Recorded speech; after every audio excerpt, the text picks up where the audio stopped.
નમસ્તે વિદ્યાર્થી મિત્રો. આજે હવે આપણે ક્લાસિફિકેશન ઓફ ફંક્શન જે સ્ટાન્ડર્ડ 12ની અંદર પૂછાય છે, આ ટૉપિક ખૂબ અગત્યનો ટૉપિક છે અને આ ટૉપિકની અંદર મુખ્યત્વે 3 ભાગ છે. જોઈએ કઈ કઈ 3 વસ્તુ આમાં પૂછાય છે. આન્સર નંબર 42 જે હતું માર્ક્સ 3 માર્ક્સમાં છે. Find out the function from the bracket, કૌંસમાંથી ફંક્શન શોધો. પછી કમ્પ્લીટ ધ સેન્ટેન્સ એટલે અધૂરા વાક્ય પૂર્ણ કરો, એના 5 માર્ક્સ છે. અને 4 માર્ક્સની અંદર રિસ્પોન્ડ ધ સેન્ટેન્સ. હવે રિસ્પોન્ડ ધ સેન્ટેન્સમાં હવે આપણને ઓપ્શન આપવાની શરૂઆત કરેલી છે, એટલે તેમાં તમને 4 ઓપ્શન મળશે. ઓકે, તો ટોટલ આ ટોપિક આપણો 12 માર્ક્સનો છે, જે ખૂબ જ મહત્ત્વનો છે, ગ્રામરનો ટોપિક છે. હવે study the following steps two identify and classify the given function. હવે સૌથી પહેલી વસ્તુ કે આપણે ફંક્શનને પહેલાં ક્લાસિફાય કરવા હોય તો અહીંયા કેટલાક સ્ટેપ્સ આપ્યા છે. આ સ્ટેપ્સને તમારે ફોલો કરીને એ શીખવાનું છે. સૌથી પહેલાં સ્ટેપ 1માં કૌંસમાં આપેલા લેંગ્વેજ ફંક્શનને બરાબર વાંચો. ફંક્શન વાંચ્યા પછી વાક્યને 2 વખત વાંચો. વાક્ય વાંચશો ત્યારે ત્રીજું સ્ટેપ, અગત્યનું સ્ટેપ એ છે કે તેમાં રહેલું સેન્ટેન્સ છે એ સેન્ટેન્સની પેટર્ન જુઓ. સ્ટેપ 4, જે વાક્ય સાથે આ ફંક્શન મેચ થાય છે તેને શોધીને તમારે લખવાનું છે. સ્ટેપ 5, સૂચના મુજબ તમારે જવાબ આપવાના છે અને જવાબ આપતી વખતે ભાષાકીય દોષ ન થાય એ બાબતનો ખ્યાલ રાખવાનો છે. ઓકે, તો સ્ટાર્ટ કરીએ આપણા લેંગ્વેજ ફંક્શન. પહેલું છે શોઈંગ અથવા એક્સપ્રેસિંગ રિઝલ્ટ. સૌથી અગત્યનું આ છે. એડવર્બ ક્લોઝ ઓફ રિઝલ્ટ કહીએ છીએ આપણે. જ્યારે કોઈ ઘટનાનું પરિણામ દર્શાવવામાં આવેલું હોય કે તેની કોઈ બાબત રજૂ કરવામાં આવી હોય ત્યારે આ ફંક્શનનો ઉપયોગ થાય છે. હવે આ ફંક્શનને તમારે આઈડેન્ટિફાય કરવું હોય તો એના માટેના કેટલાક લેંગ્વેજ એલિમેન્ટ્સ છે, એટલે એ શબ્દો તમારે વાક્યમાંથી શોધવાના છે. અથવા જો કમ્પ્લીટ ધ સેન્ટેન્સમાં લખતા હોય તો વાક્યને તમારે એ શબ્દો અંદર ઉમેરવાના છે વાક્યમાં. એમાં લેંગ્વેજ એલિમેન્ટ્સ કયા કયા આવશે? સો, ધેરફોર, ટુ અને ટુ. આ એક સેન્ટેન્સ પેટર્ન છે TOO અને TO2ની. ઇનફ ટુ, સો ધેટ અને સચ ધેટ. આટલા શબ્દો ખાસ મોઢે કરવાના છે. સેન્ટેન્સ જોઈએ એટલે ખબર પડી જશે. This dress is too costly to me to buy. આ ડ્રેસ એટલો બધો મોંઘો છે કે ખરીદી શકાય નહીં. TOO અને TO2 આજે છે એ નેગેટિવ મિનિંગ દર્શાવે છે. Raveena is bold enough to answer anybody. Raveena એટલી બહાદુર છે, ઇનફ બહાદુર છે કે તે કોઈ પણ વ્યક્તિને જવાબ આપી શકે. એટલે અહીંયા ઇનફ ટુ આવ્યું. They are so lazy that. તેઓ એટલા બધા આળસુ છે કે they will not follow you. તેઓ તમે કીધેલું કરતા નથી, અનુસરતા નથી. અહીંયા સો આવ્યું અને અહીંયા ધેટ આવ્યું.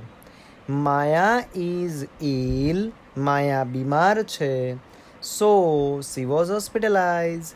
તેથી તેને દાખલ કરેલી છે. અહીંયા સો આવ્યું.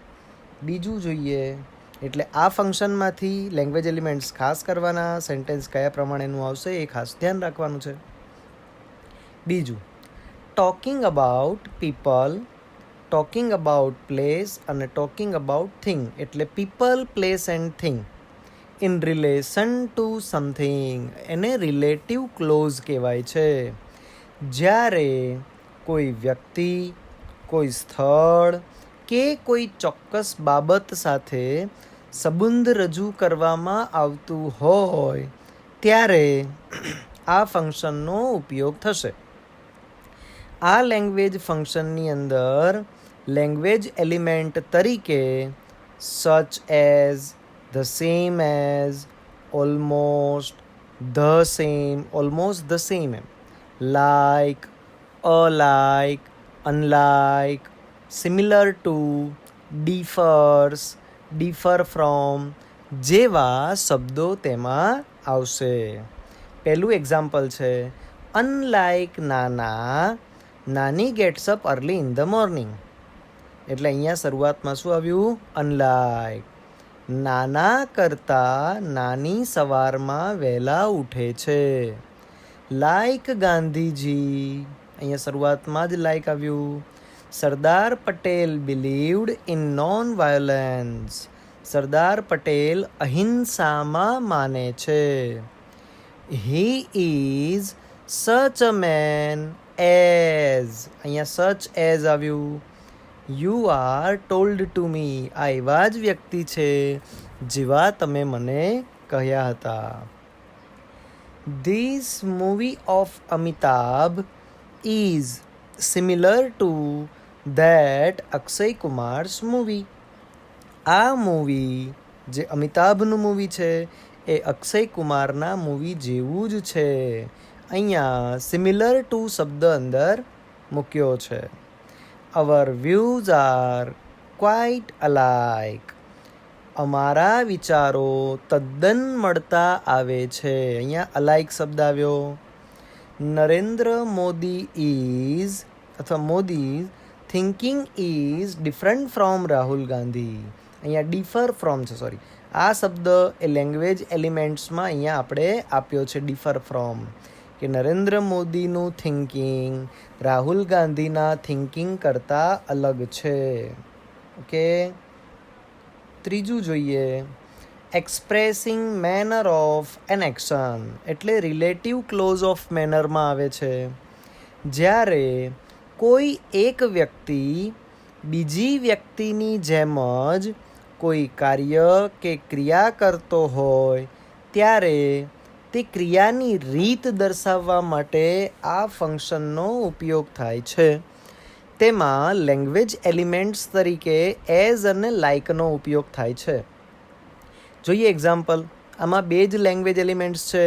મેનર ઓફ એન એક્શનમાં હી રન્સ, તે દોડે છે, લાઇક મિલ્ખા સિંહ, જાણે મિલ્ખા સિંહ દોડતો હોય એવી રીતના દોડે છે.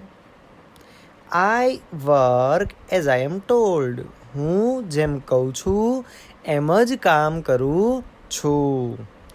Suchita dances as Hema Malini perform on the stage. Suchita એવી રીતે ડાન્સ કરે છે જેવી રીતે હેમા માલિની સ્ટેજ પર પરફોર્મન્સ કરે. ચોથું છે making supposition of an action. Supposition એટલે ધારણા. જ્યારે કોઈ એક વ્યક્તિ અન્ય કોઈ વ્યક્તિની જેમ કોઈ કાર્ય કે ક્રિયા કરે છે તેવી ધારણા રજૂ કરવા માટે આ ફંક્શનનો ઉપયોગ થાય છે. તેમાં લેંગ્વેજ એલિમેન્ટ તરીકે એક જ શબ્દ આવે છે એઝ ઇફ, ભેગું છે. તેમાં ફરજિયાત ટુ બીનું રૂપ વર એટલે WERE વેર નો ઉપયોગ થાય છે.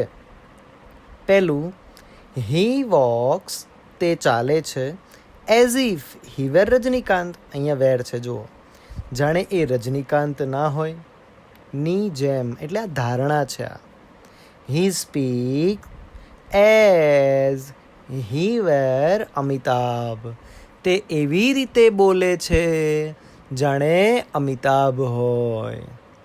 એ જ રીતે she dances as if she were Bhargavi, તે એવી રીતે ડાન્સ કરે છે જાણે એ ભાર્ગવી હોય.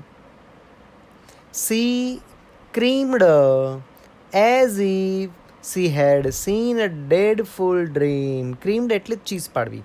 તે એવી રીતે ચીઝ પાડે છે જાણે તેણે બહુ ડરામણું સપનું ન જોયું હોય. જનક વોઝ ક્રાઇંગ. જનક રડે છે. As if she were lost her father.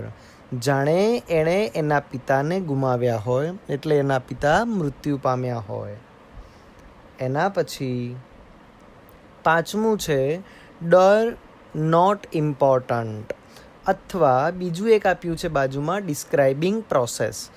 જે વાક્યમાં કર્તાનું ઇમ્પોર્ટન્ટ ન હોય એને ડર નોટ ઇમ્પોર્ટન્ટ કહેવાય. અને ડિસ્ક્રાઇબિંગ પ્રોસેસ એટલે જ્યારે વાક્યમાં ક્રિયા દર્શાવવામાં આવી હોય. નીચે આપણે આપ્યું છે આ પેસિવ કન્સ્ટ્રક્શનની અંદર વપરાય છે બંને. જ્યારે કોઈ વાક્ય રજૂ કરતી વખતે તે વાક્યમાં કર્તા દર્શાવવો જરૂરી ન હોય એટલે એને ડર નોટ ઇમ્પોર્ટન્ટ કહેવાય. જે વાક્યમાં કર્તાથી વધારે ક્રિયાનું મહત્ત્વ હોય ત્યારે એ ડર કહેવાય. અને પ્રોસેસ એટલે જ્યારે કોઈ વસ્તુ બનાવવાની પ્રક્રિયા દર્શાવવામાં આવી હોય ત્યારે ડિસ્ક્રાઇબિંગ પ્રોસેસ કહેવાય. પ્રોસેસ એટલે એમાં ચા બનાવવાની પ્રોસેસ હોય, નાસ્તો અથવા કોઈ પણ ક્રિયા કે કામ કરવાની પ્રોસેસ પ્રક્રિયા આપવામાં આવેલી હોય. ઓકે, હવે એમાં લેંગ્વેજ એલિમેન્ટ્સની અંદર પેસિવના બધા શબ્દો જે છે પાસ્ટ પાર્ટિસિપલ અને ટુ બીના રૂપો આપેલા હોય. Is am are plus past participle, was were plus past participle, have has plus been plus past participle, had plus been plus past participle, modal auxiliaries plus be plus past participle આપેલા હોય. Example જોઈએ.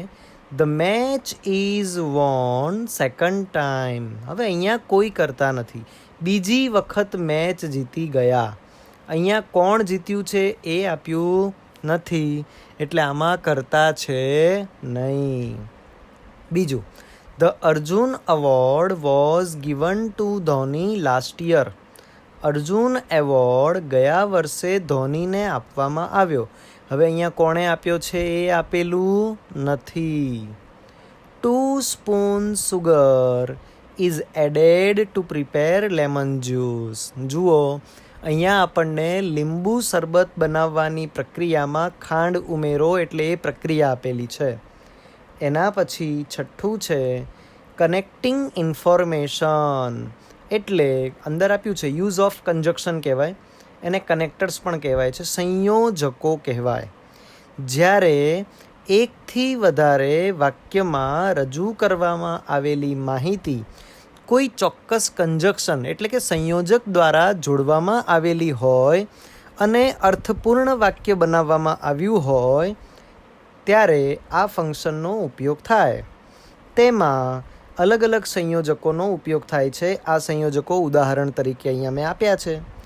And, as well as, but, yet, still, either or, neither nor, not only but also, in spite of, instead of, because of, on account of, due to, owing to, in search of, though, although, even though, however, unless. આ બધા સંયોજકો છે જે વાક્યને જોડવા માટે વપરાય છે. I will go to Abu and Ambaji. હું કાં તો આબુ જઈશ કાં તો અંબાજી જઈશ. એટલે એન્ડ આપ્યું છે, હું આબુ અને અંબાજી જઈશ એમ. એટલે અહીંયા એન્ડ છે એટલે અને બંને જગ્યાએ જશે, એન્ડ વડે જોડ્યું. In spite of hard work he has not scored well. સખત મહેનત કરવા છતાં પણ તેણે સારો સ્કોર કરી ન કર્યો નથી એમ. એટલે ઇન સ્પાઇટ ઓફ આવ્યું. Either Modiji or Yogiji will be the next PM of India. અહીંયા આઈધર ઓર વિકલ્પનો ઉપયોગ થયો છે. કાં તો મોદીજી અથવા તો યોગીજી આવનારા PM બનશે. સાતમું છે રિપોર્ટિંગ, એટલે ઇનડાયરેક્ટ સ્પીચનું વાક્ય આપ્યું હોય. જોઈએ શું લખ્યું છે. જ્યારે કોઈ ઘટનાની રજૂઆત કરવી હોય, કોઈ બાબતની માહિતી આપેલી હોય, કોઈ પ્રસંગ, ઘટના કે અહેવાલ રજૂ કરવાનો હોય, કોઈ બાબત સમાચાર સ્વરૂપે રજૂ કરવાની હોય, ત્યારે આ ફંક્શનનો ઉપયોગ થાય છે. હવે તેમાં લેંગ્વેજ એલિમેન્ટ્સ તરીકે એન્ડ, આસ્ક્ડ, ઇન્ફોર્મ, રિક્વેસ્ટેડ, ઇન્ક્વાયર્ડ જેવા શબ્દનો ઉપયોગ થાય છે. એટલે ઇનડાયરેક્ટ સ્પીચનું વાક્ય આપણને એમાં આપેલું હોય. પહેલું વાક્ય જોઈએ. The chief guest informed that we had submitted our forms before last month. અહીંયા ઇન્ફોર્મ શબ્દ છે, એની સાથે ધેટ વડે વાક્યને જોડેલું છે. ઇનડાયરેક્ટ સ્પીચનું વાક્ય છે. They inform about health. તેઓએ તંદુરસ્તીના વિશે ઇન્ફોર્મ કર્યું, જાણ કરી. The interviewer asked me. Asked આવ્યું, પ્રશ્ન કર્યો હોય ત્યારે. How I had trapped that monkey. પેલા મંકીને મેં કઈ રીતે પૂર્યો. સિન્થેસિંગ એક્સપ્રેશન. ફરી એકવાર અહીંયા સિન્થેસિસ એટલે સંયોજકો જ થાય મિત્રો. જે સંયોજકો આપણે હમણાં જોયા એ જ સંયોજકો આમાં વપરાયા છે. એન્ડ એઝ વેલ એઝ એના લેંગ્વેજ એલિમેન્ટ્સ જે પહેલાં હતા એ જ છે. But, yet, still, either or, neither nor, not only but also, in spite of, instead of, because of, an account of, due to, owing to, in search of, though, although, however, unless. Okay, sentence પણ એ જ રીતે છે. If you come I will meet you. જો તમે આવશો તો હું તમને મળીશ. And tell you everything about your next exam. આવનારી પરીક્ષા વિશે હું તમને બધું કહીશ.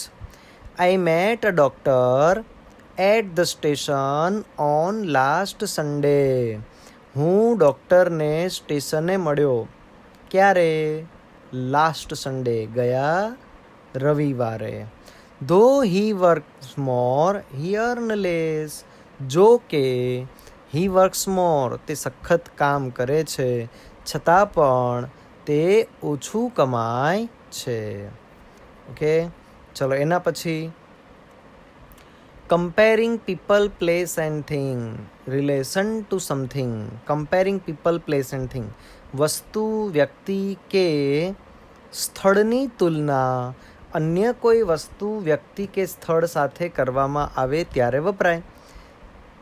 અહીંયા એઝ, પછી સો એઝ, વન ઓફ ધ, પછી એમાં EST લગાડેલું હોય, વેરી ફ્યુ, નો અધર, સો એઝ જેવા શબ્દો આપેલા હોય છે. જો અહીંયા એક જ વાક્યને મેં અલગ અલગ રીતે તમને રજૂ કર્યું છે.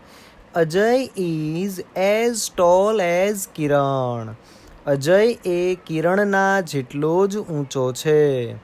Kiran is not so tall as Ajay. Kiran એ no other boy is so tall as Ajay. Ajay is taller than any other boy. Ajay એ બીજા બધા છોકરાઓ કરતાં ઊંચો છે. Ajay is the tallest boy. Ajay સૌથી ઊંચો છોકરો છે. Thank you friends. ગ્રામરનો અભ્યાસ કરજો, વધારે લેંગ્વેજ એલિમેન્ટ્સને મોઢે કરજો. જો ચેનલને તમને ગમે તો લાઈક કરો, શેર કરો એન્ડ પ્લીઝ સબસ્ક્રાઈબ કરો. Thank you friends.